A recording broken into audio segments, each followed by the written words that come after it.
आगे बढ़े और आपको बताएं, सूबाई महकमा खुराक ने तकर्रियों और तबादलों पर पाबंदी आयद कर दी है। महकमा खुराक ने बाकायदा नोटिफिकेशन जारी कर दिया है जिसमें कहा गया है कि ये इकदाम गंदम की खरीदारी को मुतासर न करने के लिए उठाया गया है। नोटिफिकेशन में ये भी कहा गया है कि जहां पोस्ट खाली होगी और मुलाजिम तैनाती के मुंतज़िर होंगे वहां तकर्री की जाएगी। इस बारे में मज़ीद तफसीलात जानते नुमाइंदा 5 न्यूज़ शकील नाइज से। शकील नाइज, बताइएगा। जी देखिए, महकमा खुराक ने अपने महकमे में जो सरकारी मुलाजमीन है उनके तकरीर और तबादलों पर पाबंदी आयद कर दी है।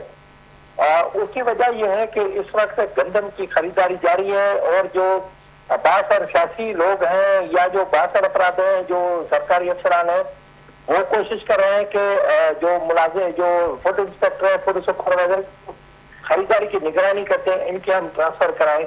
तो जिसकी वजह से जो खरीदारी मुतासिर हो रही थी, इसके पेश नजर जब रिजल्ट नहीं आया तो जो वजीर खुराक है मखदूम महबूब जवा, उन्होंने इस सिलसिले में वजीर आला सिंध से मशवरा करने को कहा कि इस तरह के अगर तबादले होते रहे तो किसी भी जगह टारगेट पूरा नहीं हो सकेगा। जिसके बाद वजीर आला सिंध से उन्होंने मंजूरी लेकर अब तमाम food inspector, food supervisor, food controller और डिस्ट्रिक्ट फूड कंट्रोलर या डिप्टी डायरेक्टर फूड, इनके तमाम जो तबादले इन पर पाबंदी आयद कर दी है।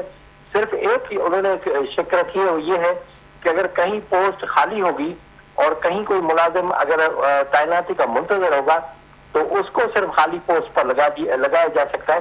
बाकी किसी भी किस्म के ट्रांसफर पोस्टिंग उस पर मुकम्मल पाबंदी आयद कर दी गई है ताकि जो टारगेट रखा गया है उसको पूरा किया जा सके। जी, तफसीलात से आगाह करने का शुक्रिया।